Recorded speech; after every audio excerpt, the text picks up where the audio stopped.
What's up, guys? Welcome to episode 26 of Convos on the Pedicab. I'm here with a very special guest, the president and CEO of the WTFers, short for the Wind Therapy Freedom Riders, Luis Rodriguez. Before we get started, got to give a big shout out to our sponsor, 10th Planet Austin, 10PATX. Get woke and improve your jiu-jitsu at the same time. You know, there's a lot of civil unrest going on right now, and there's no better time than now to learn how to intelligently defend yourself. We have a phenomenal jiu-jitsu class taught by Kyle Bain, number 5 jiu-jitsu practitioner in the world. We have a great MMA program taught by Andrew Craig, former UFC fighter. Great striking, great grappling. We're right across the street from the Anna Gym. There are phenomenal supplements that really help optimize yourself. And most importantly, there's a great open-minded, supportive group of people that will help you learn an essential skill at your own pace. So if you're in Southeast Austin, or if you're in Austin in general, we're between 71 and I-35. Come to 10th Planet Austin, 10PATX. Anyway, Luis, thank you so much for coming, man. Man, thanks for having me on here. It's great to be out here. Yeah, I appreciate you driving out from Round Rock to do this. We're gonna get to the meat and potatoes, dude. There's been a lot of heat on you, man. There's really been, you guys have really been causing a giant shitstorm here in Austin regarding protests, regarding your supposed relationship with a certain political candidate, and the way the media has been treating you. And I want you to clarify some of that stuff. How did it start? Like, what's going on with all that? Sure. I guess kind of to take a step back, because a lot of people think that we kind of started this with this whole Jimmy Flanagan confrontation. Well, let's back up. We're not talking about Jimmy Flanagan right now. We're going to talk about that. Yeah. But what we want to talk about is a photo. So let's back up just a little bit more. Okay. So right before the election, there was a photo of you guys helped organize this protest, right? It was like a pro cop rally. It was a pro cop rally that I think you guys helped organize. There were some people from the Recall Adler petition that were there marching with you in support. And then there was a couple of Proud Boys that kind of like weaseled their way into the photo holding up the OK symbol, and then it made national news, not local news. It made national news. Saying that this pro-police rally was really a white supremacist gathering, and then they had political candidates who were in the photo, along with actual members of APD, and it just blew up. Yeah, well, I mean, even to step back slightly before that, we started going out to police departments during this whole rioting, back when the riots were hot and heavy and all. We started doing these visits to police departments. And this happened about just a little bit before that photo was taken.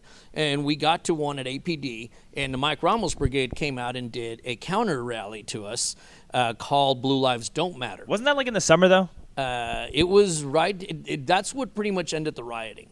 It was shortly after that. But that was the first time we went down there strictly to say thank you to the police officers, and that's actually how all of this got going.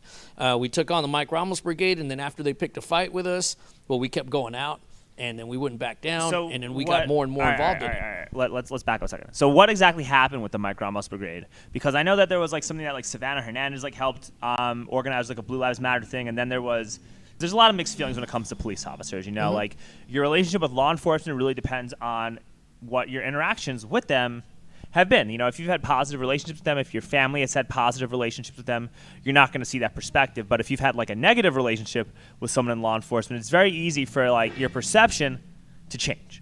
Like that's it can, and you're absolutely correct, because one of the questions I get a lot is, how is it that I went to prison? I did almost 2 years in prison. I didn't know. Oh, okay. Yeah, I did almost 2 years in prison. I got out roughly about 5 years ago, and I'm still very super pro. So what did police. you go to jail for? Well, jail is one thing. Prison. All right. What did you go away for?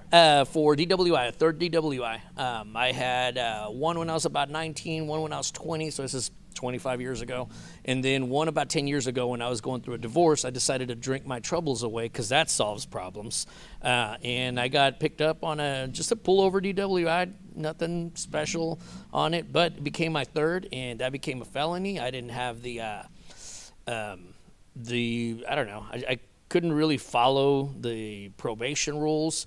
So I traveled to Sturgis to go do a comedy show, and I was doing insult comedy back then, and they violated my probation for leaving the state without permission. So I decided they wanted to extend. I had 4 more months left on my probation. They wanted to extend me 7 more years. I was like, no way, lock me up.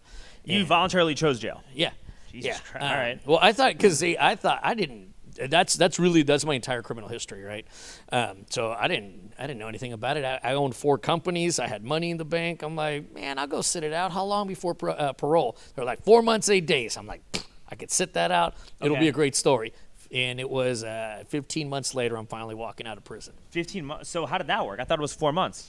That's when I qualified for parole. Oh, and then it takes 90 days for them to even call you to interview, and then it takes them another 90 days for you to even hear whether you qualified for parole.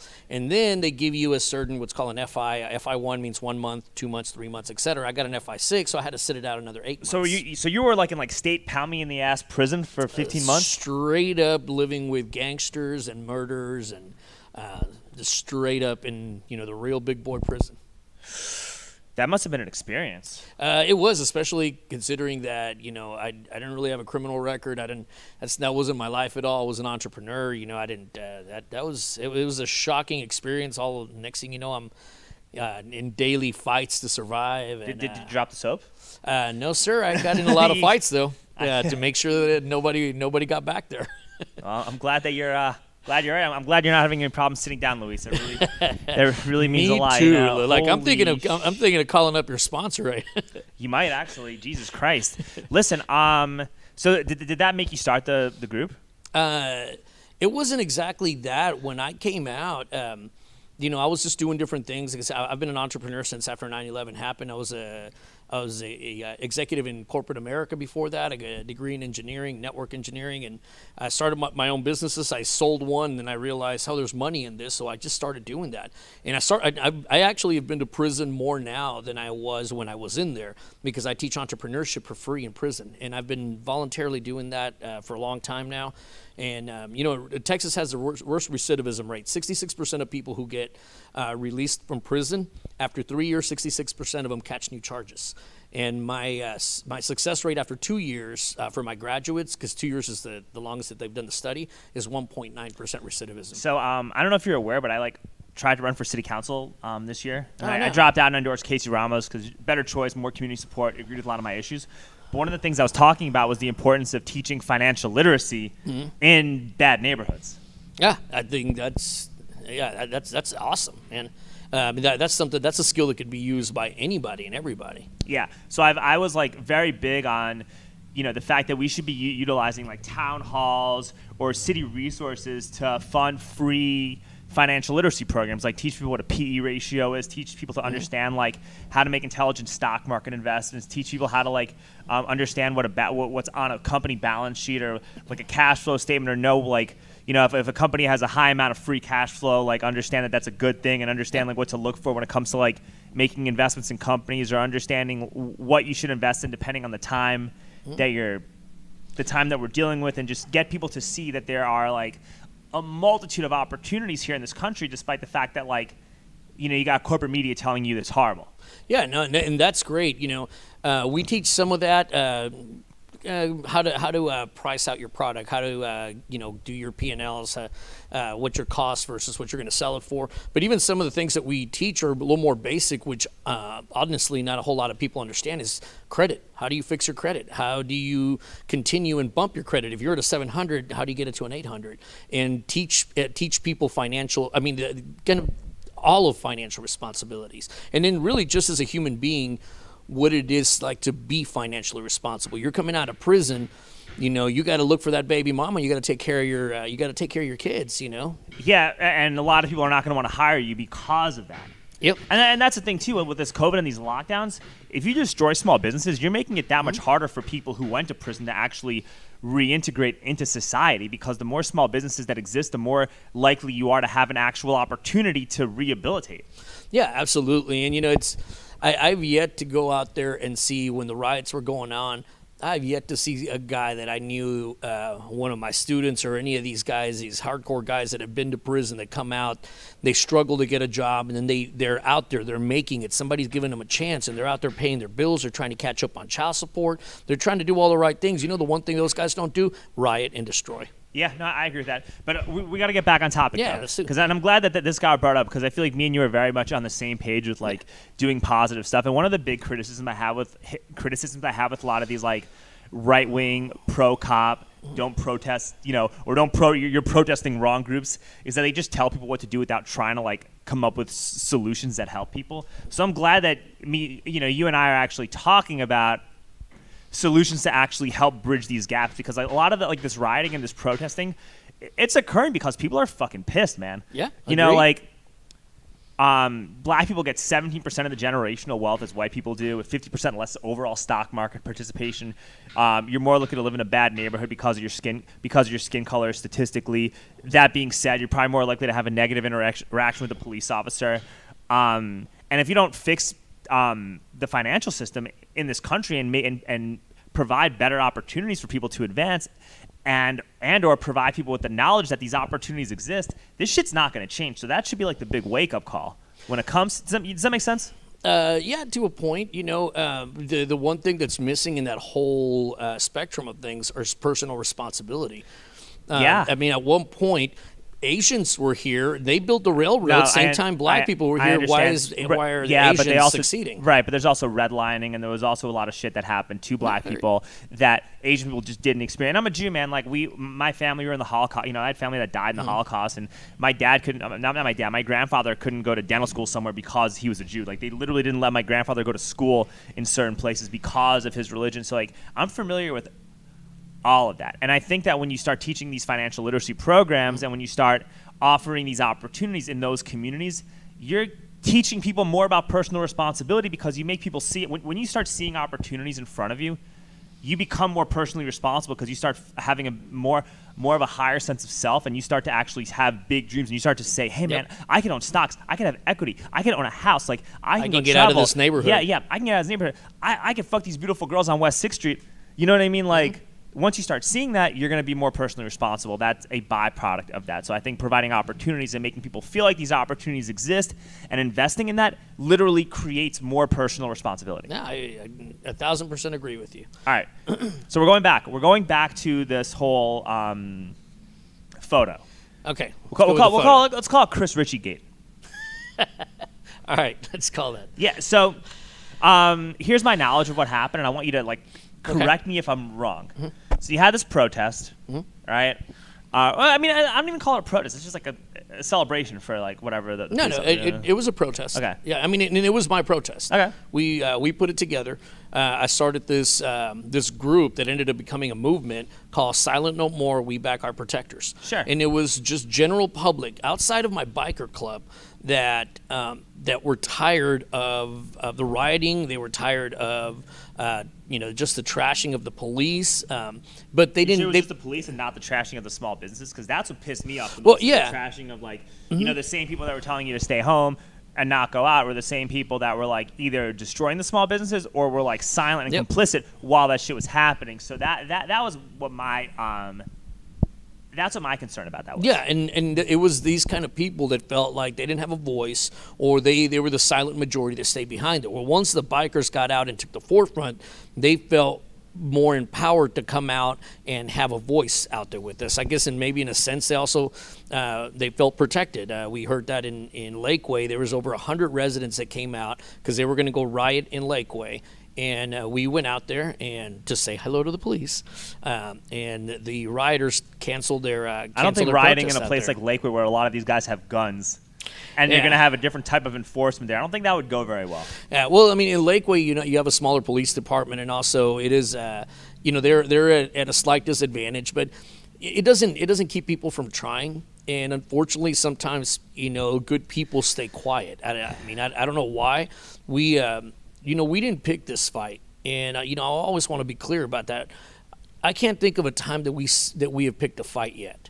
But once somebody's picked it with us, then it's on, because we don't let go. Sure, I understand. But anyway, Chris Ritchie comes along. Was he with you guys?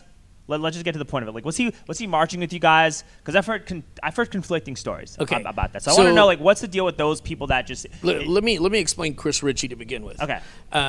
The reason I even know who Chris Ritchie is because he used to come out to the Texas State Cemetery down here in downtown Austin, and on Memorial Day we would go out there and lay flags on the graves of veterans. And there's a bunch of people that go out there and do it while the glory's there. But when it comes time to pick them up, nobody shows up. It's just the ground crew having to pick up all these flags. So we would come out.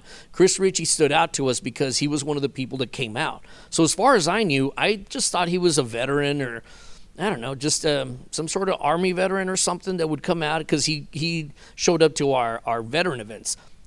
Fast forward probably another year, I hadn't seen him in a long time. And then when we did the our event where we went and said hello to APD, where Antifa or Mike Ramos Brigade countered us, that's the next time I see that I've seen him. And again, I didn't know what he was a member of. I just thought he was up another part. We probably had about another 50 to 100 people. They were just community people. There weren't bikers or anything. That guy's pretty known, man. Well, to me, I wasn't, because you see, here's the misconception. People think that we're some sort of right-wing or far right-wing group, or that we're here because of the homelessness or anything. We're not. It's real simple. It's this. We are blue line and green line. Green line's military and blue line's is law enforcement. That's it. We don't care we really don't care what the politics are, with anything else that the candidates have. We were there to support the police, period, end of story. So when Chris Ritchie would show up, I was just like, oh, he's that skinny dude that shows up to pick up the flags. Oh, that's cool. That's all I thought about it. I didn't think anything else. He'd come up and say hi to me, and I've had about 10, 15 words of conversation with him since I first met him. Okay. And so, he wasn't invited to this protest, was he? He just showed up. No, I think I'm guessing he follows our Silent No More, We Back Our Protectors Facebook page. And he just showed up or something like that. Because I saw the video where he was like, "Man, we're gonna put this sign, this okay sign. It's gonna really troll the left. Ha ha ha ha ha." I heard about that. I never saw that video. I saw the video. There was that guy Robert. His Twitter. It was on his Twitter where he showed that video. So I saw that, and that's makes it seem like he's just doing it to make you guys look bad. And that's what it feels like. It feels like because this guy has such a bad reputation, if I were like someone like Jimmy Flanagan, I would want, like, this is somebody like Jimmy Flanagan's wet dream to, paint a defamatory picture of Mackenzie that's unwarranted, because you get this guy who's not only is like a Proud Boy, right? But like he's been like thrown out of like every other nationalist militia type group. They all hate him. Like people hate, like, from what I've heard, people hate this motherfucker. All right. So it's like you get this guy in, and you start associating him with these guys. It's like, well, it literally undermines everything that somebody like Mackenzie or the people that are fighting against whatever the city council's agenda is. It undermines that, No, and I get that, and I asked him. So when that happened that day, I mean, luckily I don't trust the media, so we were shooting our own live video. And we're talking about Jimmy now, right? That picture. No, the that picture. picture. Okay, we're talking about. Okay. Yeah. So on that picture, you can see, I thank everybody that's there, and Mackenzie Kelly, Lewis Herron, even Mackenzie's opponent Jennifer Mushtaller. Yeah, we talked about that. She was invited as well. She was actually going to ride on a motorcycle with us in. Yeah, I had her on my podcast too. She's a very nice lady. She's absolutely a great lady. But I didn't know any of these people. I've never met any of them. Okay. I invited both Jennifer and Mackenzie because they were pro-police. And the only reason people were there was because they were pro-police. It's not because we had a relationship with them. Sure. It's not because I knew who these people. I'd never met any of these people before any of the political candidates before we went there, except for Lucio Valdez. All right. And that was it. That is our extent of relationship with these people. Everything else beyond that is really is a political spin that Jimmy Flanagan and his pact have tried to create and go. These people must know each other. They're best friends. Yeah, I get it. It seems like that they're trying to foster a lot of division. Mm-hmm. But at the same time, you can't ignore racism, and you can't ignore that type of outlet. Like, if actual fascism was starting to occur in Austin, you shouldn't ignore that, right? And deny that it exists. because everybody's been a victim. At this point in time, almost every single person living in America has been a victim of some sort of discrimination at some point in time throughout the past couple hundred years of history. I agree. So you can't bring that shit back. So I think that it's important that you fight against that, and I think that there's also a lot of people right now are very sensitive to certain images and certain things that are going on because of the fact that a lot of this oppression it's still fresh, and I think that we're more tolerant now than we've ever been in our history. 100%. As a society, we're way more tolerant, right? We're more tolerant of gay people. We're more tolerant of trans people. We're more tolerant of black people. We're more tolerant. We're accepting. We're so accepting, but we're only recently removed from a lot of real racism and real bigotry and real hatred existing. So a lot of these wounds are fresh in people's minds. So a lot of times somebody could see something and they're still so hurt and wounded by shit that they may make a bigger deal out of something than it actually is because they're still just fresh wounds that just haven't been healed yet.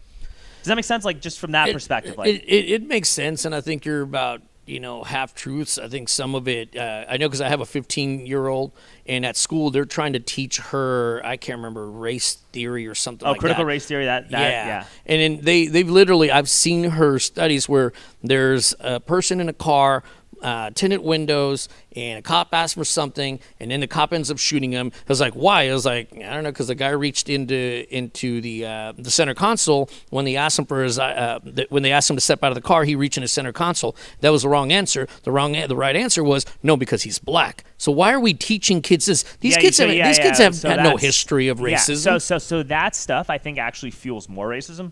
But it's all they're doing. Yeah, I think that stuff is actually going to fuel more division and more racism. But that being said, where we are right now as adults, we are the most tolerant group of young adults I agree. than we've ever been in history. I agree.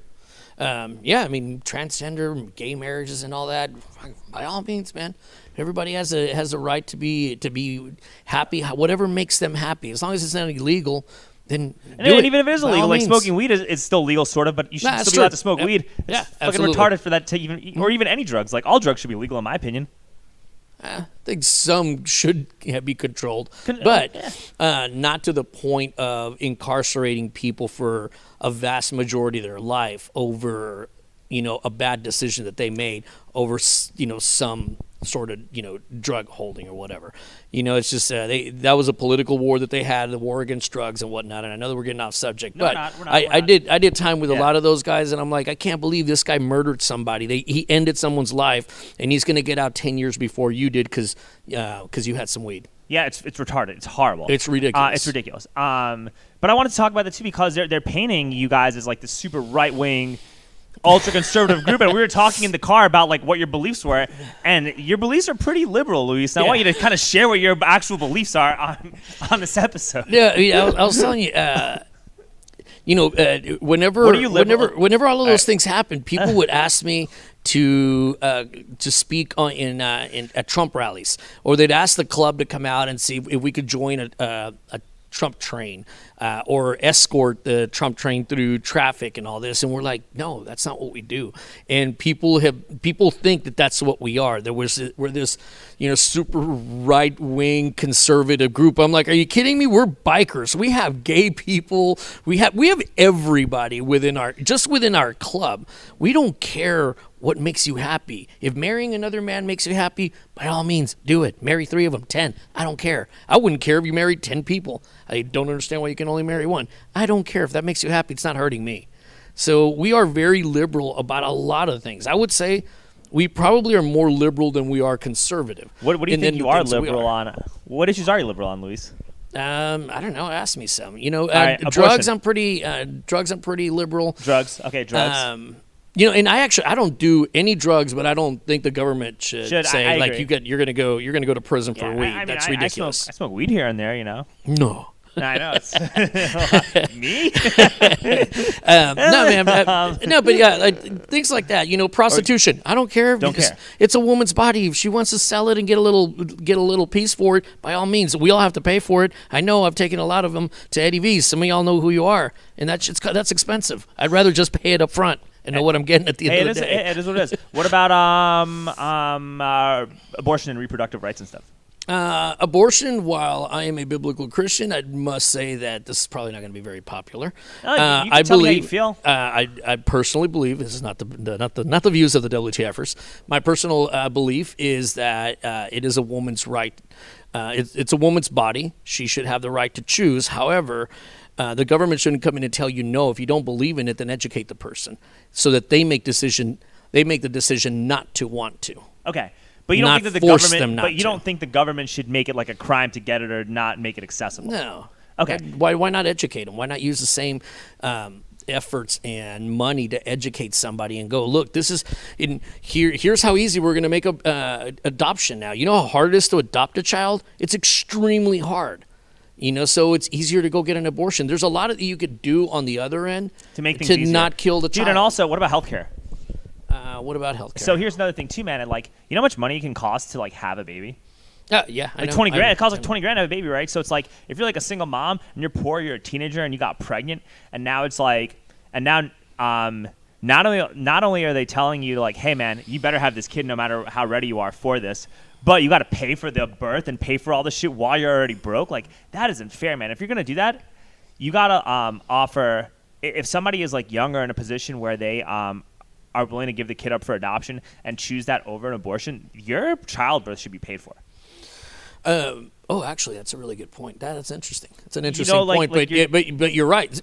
See, that's another very good point. There are a lot of things that you could do so that the government doesn't force you or criminalize an abortion, yet still come in and go, here's all your other options to go ahead and not kill the child. I agree. So I think they should do a better job of pitching and making alternatives easier and more accessible. But that shit should never be illegal under any set of circumstance. Yeah, it should also be. They should not limit the accessibility of that, but they should also make other options more accessible. Yeah, if you make it, absolutely. If you make it illegal, people are going to do it anyway. Just like dope and everything else that they've made illegal. If somebody wants to do it, they're going to do it anyway. Why not just do it under safer conditions? Yeah. So you see, the things that I'm pretty conservative on, I think are the same things like guns. I'm very conservative about guns. I don't think that there should be any kind of restrictions or bans or anything on guns. I'm very conservative on vaccine. My stance on vaccines is kind of on the line, I'm pretty kind of on the Alex Jones line about how I view vaccines. Not anti-vax, but I think that I don't think vaccines should ever be mandatory. Yeah, no, I agree. It's your body. Yeah, it's your body. My body, my choice applies everywhere. Yep, I agree. I'm pretty conservative on mask wearing. You know what I mean? I don't think mask wearing should be mandatory. I was very conservative on the lockdowns. So what are masks? What's a mask? Yeah. But anyway, we're going back to this whole Chris Ritchie and Jimmy stuff. So what happened? So so on the Facebook Live, and it was run shortly after. Shannon Ryan was very opportunistic and saw. If you saw the position she was in, she was across the street, right? We were at the W. We were having our protest. We ended our protest. I was on this little step stool thing, and I asked the cops, hey, can we take a picture with you guys? And that's because we take pictures with cops all over Texas at all of these pro-police events that we do. A political candidate in the pictures. No, and actually, that actually wasn't exactly the problem at that point, right? But there still is a problem, though. You shouldn't be having political candidates in pictures with cops but you're assuming... No matter what, right? Yeah. Here's the thing. We wanted to get a picture, and it's a picture that we wanted. Right, and I wanted a picture with my guys, with the WTFers and the police officers. When we walked across the street, all these people started gathering up around them. And I'm like, well, this isn't I didn't care about you guys getting a picture. I wanted a picture with my guys, right? And then that's where on our live feed at minute 38, you can see the Proud Boys running behind us, and they run right behind me and get on the very edge of the picture. Then they did, they were setting up, and Shannon took that picture. Shannon Ryan took that picture from Fox, and then she tweeted that, and then that's how everything spiraled out, right? So whenever they did that, I'm like, all right, now can we get everybody out? And the candidates asked for a picture with the police officers, and the police officers said no. And that's also on the Facebook Live video. They say, hey, sorry, we can't take, that's against our policy. And I didn't know there was But they still policy. Took the picture with them. No, they didn't.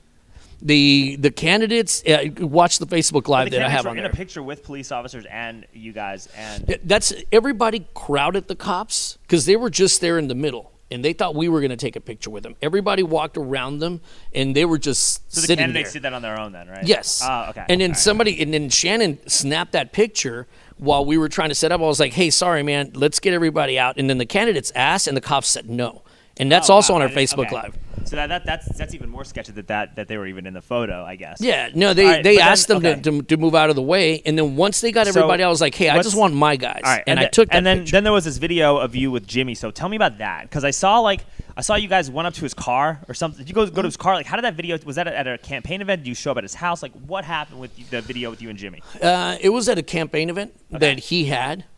So I knew it was a public park, and he's a public figure, and it was a campaign event. I'm like, perfect. He can answer my question as to why he's calling us racists. Because the whole thing with the picture had already been settled. And it even came out on the news that several of the news organizations showed the frames of the guys running around behind us. They actually showed the picture that we wanted to take. So I thought all of that had been settled, and then he starts calling us racist, within that picture to try to get back at or try to harm Mackenzie Kelly. So when we went up there, I'm one of those people that, man, I'm old school.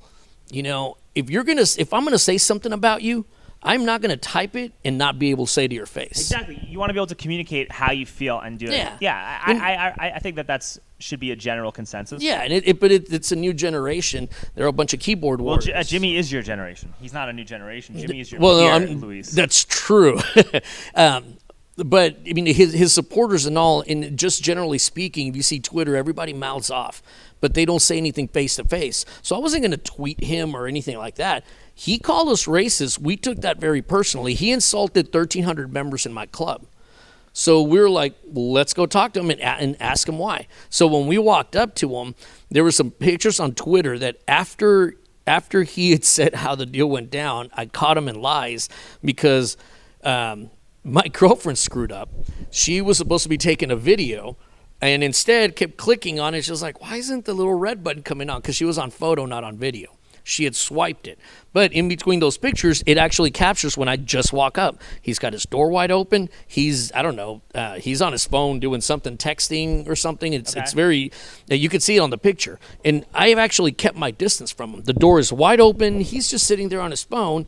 And when I walk up to him, I'm talking to him from about here to those handlebars, from about the length of his door.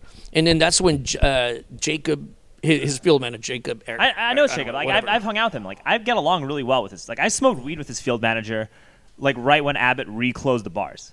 Like, what else are you gonna do? I mean, what else are you gonna do? Yeah. Yeah, and then he came in, and when Jacob came in, that's what aggravated the whole situation. It wasn't Jimmy and me. It was Jacob coming into the situation. Then all of a sudden, everything got real aggravated. He got in my way, and then he started doing this little chest bump. So I'm like, dude, and I had, like I told my guys, like, don't. Before we went there, it's like, we're not there to grab anybody. We're not there to get physical with anybody. If you attack and touch a candidate, or a sitting city councilman, that's really bad. Oh no, and it wasn't. Of course, we weren't going to touch anybody. But even when Jacob was kind of chest bumping me, I was like, dude, what the hell is wrong with you? At that point, I could have taken physical action, but we still didn't. That wasn't our purpose there. So I went there to ask him a question. I also heard that, and I saw the video. It didn't seem like you were letting Jimmy close his door when you were trying to talk to him. Like, was that like? Yeah, there isn't any way that you could say that I wasn't letting him close his door because Jacob was standing right in front of me. And if you look at the video, Jacob is the one holding his door open, not me. Okay. And that's the same reason he can't go out. But in those pictures where I caught him in his lies because he said that we surrounded his car and all, you can very clearly see that he could have put the car in drive and gone. Another thing he could have done is, for example, called 911. But he didn't want to call 911. He was using it as a political stunt. And that's why he got on Facebook Live, and he got on once it got heated, once Jacob got there. Because he didn't show when we were just trying to have a peaceful conversation. It wasn't to his benefit. People assume that everything started when it started. How did the conversation start before Jacob came? I introduced myself. I told him who I was. Okay. And I was like, you posted a picture that's already been cleared up. That was not a racist thing, and we had nothing to do with that. Why are you posting that and pushing that picture, calling us racists?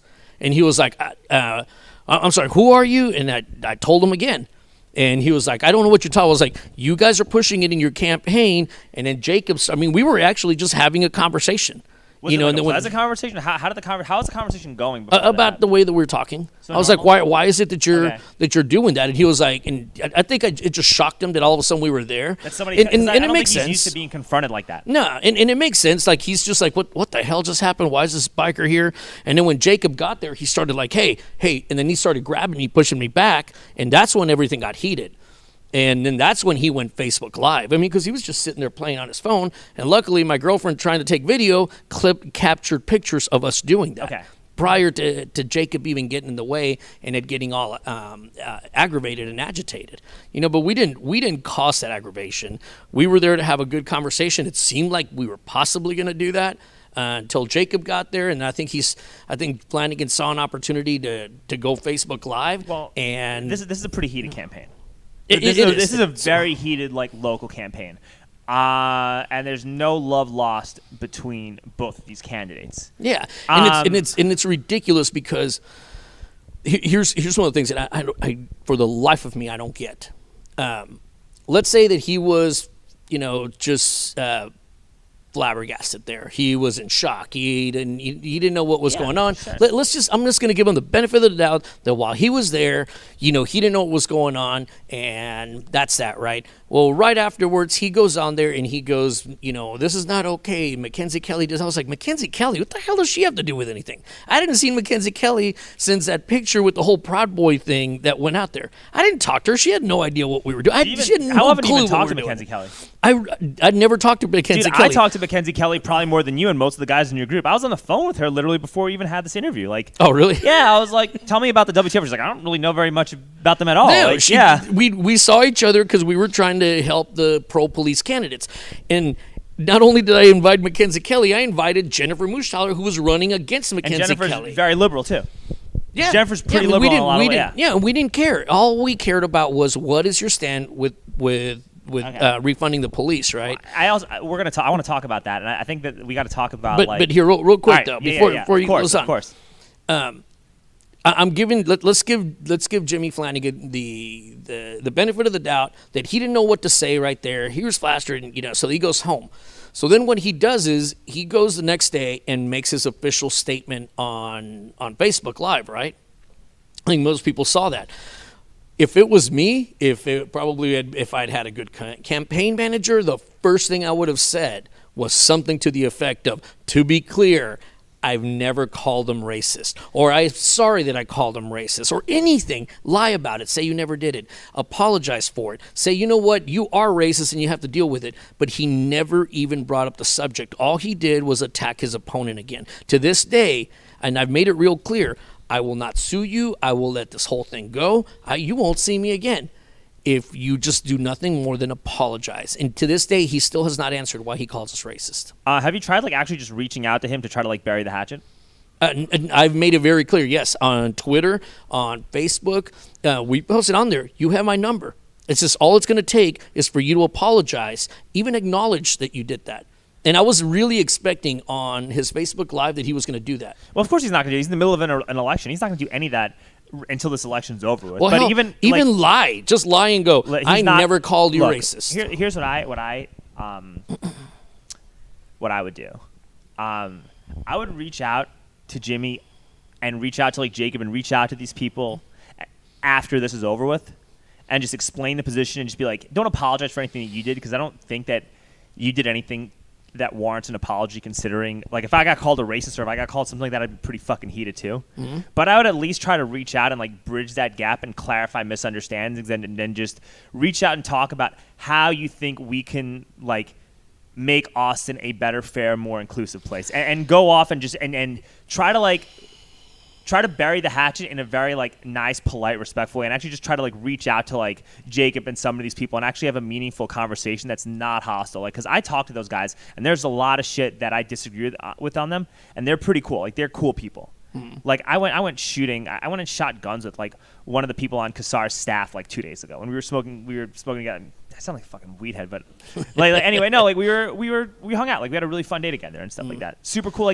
These guys, there's a lot of stuff. The media makes it look like everyone's against each other.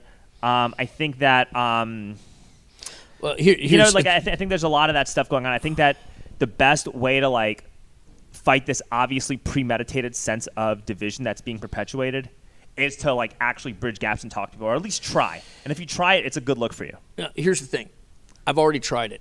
Okay. And A, as a man, B, as a leader, he should handle it right now, not after a campaign is done. What the hell is that about? What does a campaign have to do with anything? You said words. As a man, you either have to stand up for the words you said or apologize to them.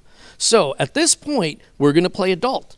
From this point, he has damaged the reputation that we have worked very hard. We have a Congressional Recognition Award. We have a Texas State Senate Award for our work with veterans, for our work with law enforcement, and for our teen suicide prevention and anti-bullying programs. We work very hard on our reputation. So he's damaged that. Now there's a price to pay. So if he wants to play like an adult, I'm going to sue him.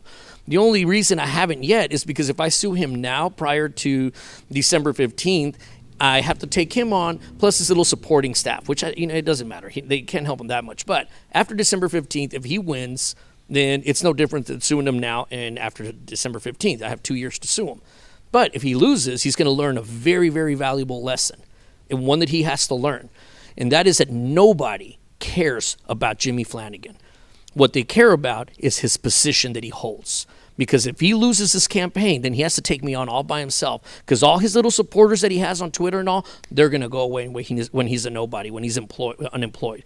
His leftist media and the Austin Chronicle isn't going to care because they only care about his position, not him. And he was the one that took us on. Well, the media is like the PR group for like these developers. And our quote-unquote progressive city council, which they're not progressive at all, they're actually more regressive than progressive, but they co-opt progressive rhetoric to facilitate the interests of a lot of multinational developers. So ultimately, these guys are PR puppets for developers, and they use progressive rhetoric to help push that. That's my take on the media. And I think that a lot of people are kind of waking up to that a lot more, especially with the lockdowns and how things have been played out. I think that if this happened 2 years ago, Mackenzie would be done. But I think that now people are in a much different mindset because of everything that's happening, and people are a lot more critical of the media. So, who knows? I definitely think this thing is being blown out of proportion. 100%. I think it's 100% being blown out of proportion. And I also think that people need to be more sensitive to like what people have had to go through in the past. And I think that there should be a greater sense of empathy that everybody tries to like address and deal with. And I'm doing my part. I'm having this podcast. Mm-hmm. I'm trying to talk to everybody. I'm trying to listen to people. I'm trying to let people say what they got to say. I think that we all got to do a better job of like bridging gaps and listening to each other. Yeah, and I think you're trying to bring people together by even causing peace between Flanagan and us. But he's the only one that could do that. You know what he should do is he should reach out and apologize for what he said, even if it's a private conversation. I'll go have lunch with him anytime. He has nothing to fear from me. There's never going to be a physical altercation with me or anything like that unless he touches me first. But he's not going to touch you. But he's not. He's smarter than that. We can just go have lunch and talk it out, and that's it. I'll be done. I got drunk with him once. Oh, did you? Yeah, there was like some like event where he was like recapping like the legislative stuff in like 2019 or something like that, or 19. And I got drunk with him. He was cool. He's like really like when he's like by himself, when he's at a bar, when he's like not a politician, like he's a really chill guy to talk to. So just keep that in mind. Like he's not, like when you're got your politician hat on, it's a different ball game. Yeah, no, and this is not to say that like he's a good politician. He's horrible, like because he doesn't think for himself and he thinks for the developers, right? Mm-hmm. And he's self-serving. But in private, face to face is a pretty cool person to talk to face to face. Yeah, I mean, all right. Hey, we got two more things to talk about. All right, let's do it before we go. We got to talk about and I think that it's important to like show respect and love for our law enforcement. But part of showing love and respect to our law enforcement is making sure that they're accountable to actually protect and serve the needs of the people. Agreed. Effectively. Agreed. And I think that the mask mandates and the stay-at-home stuff is calling into question how we hold our police officers accountable on some of the shit that we saw with George Floyd, with Mike Ramos, with Jacob Blake, especially a lot of the fights that occurred as a result of these riots. Our cops are horribly trained. They need to be better trained. I don't think I've ever met a cop that doesn't welcome more training.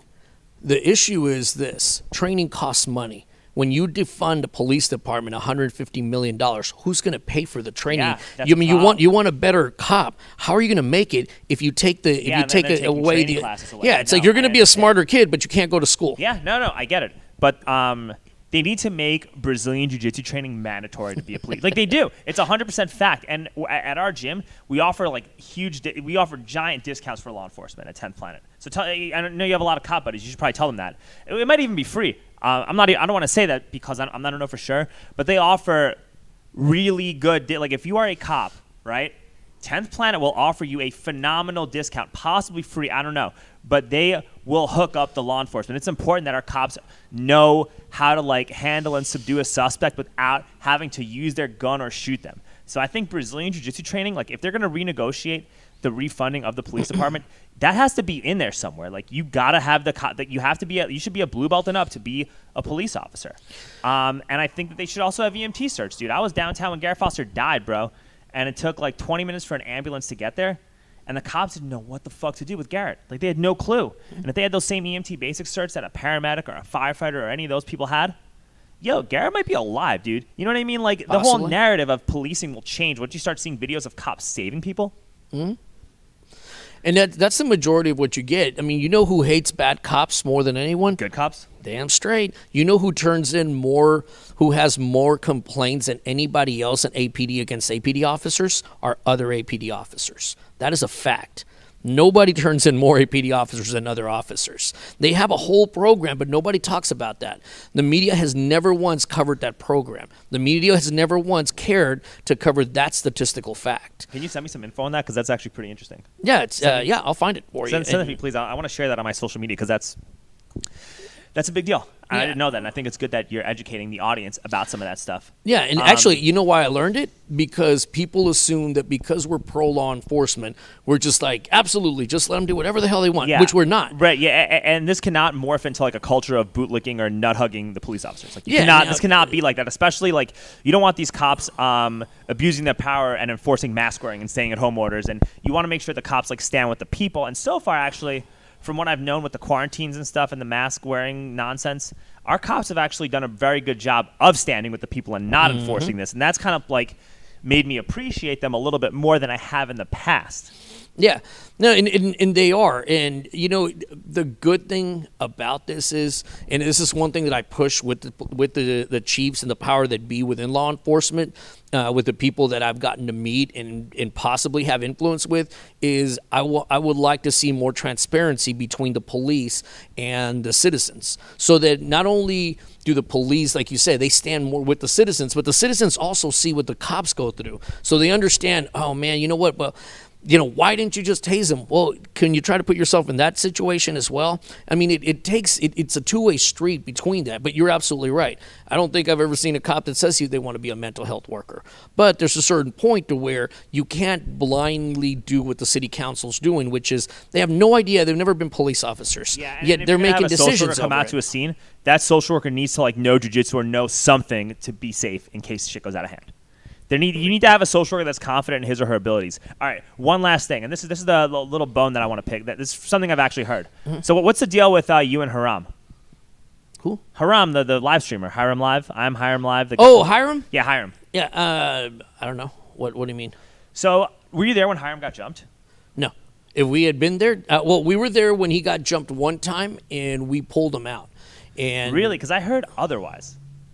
No, there was two times because he's live. You could see it. Okay. The one time it was Mike Ramos' brigade was at City Hall. All right. And we pulled him out. We pulled him out because they started jumping him when we pulled him out. And then he went by himself after that. Go ahead. Okay, no, I want to hear what you have to say. And then the second time when he got jumped, that he went to the hospital. No, we weren't anywhere near there. We actually had a truce with the guys from Mike Ramos' brigade. I did not know that, yeah. But I heard otherwise, and I was talking to some dude on the phone who goes to a lot of the protests, and I was like, "Hey, I'm interviewing Luis from WTF. Do you want to tell me some background info? Because I want to get as much info as possible."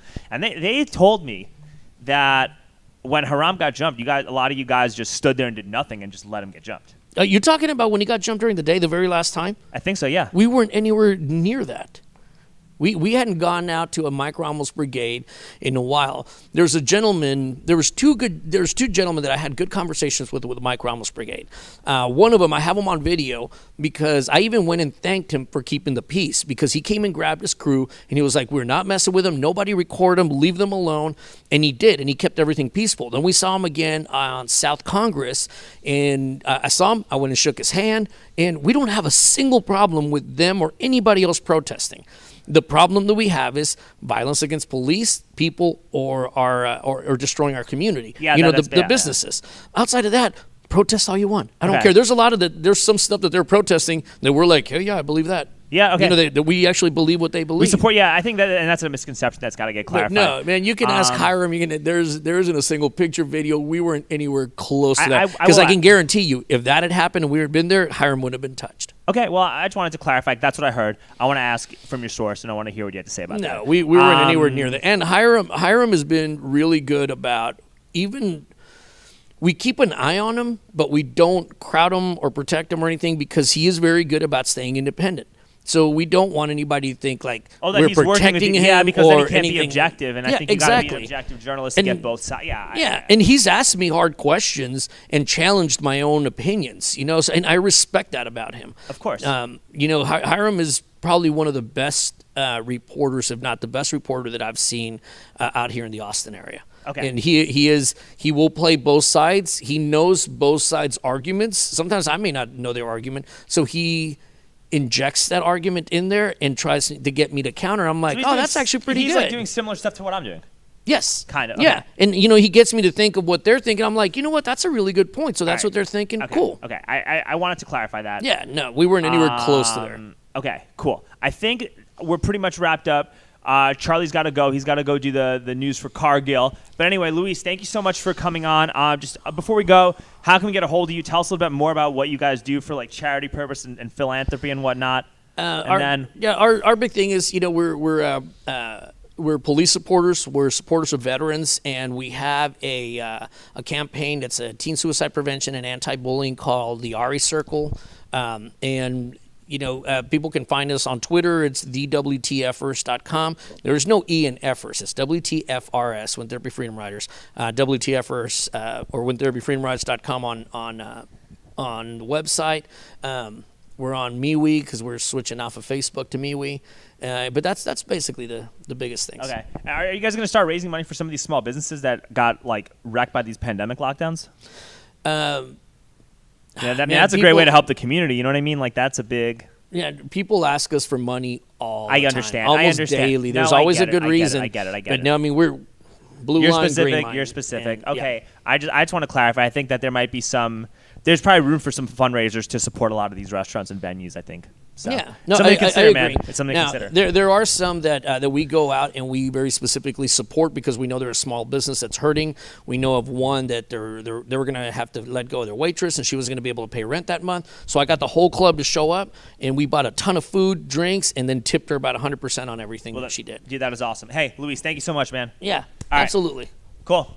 Hey, all new episode, Convos on the Pedicab. Check us out. Twitter, Alex Stranger, The Alex Stranger, Instagram, The Alex Stranger, YouTube.com/Alex Stranger, our Spotify, Convos on the Pedicab. Please subscribe. Thank you.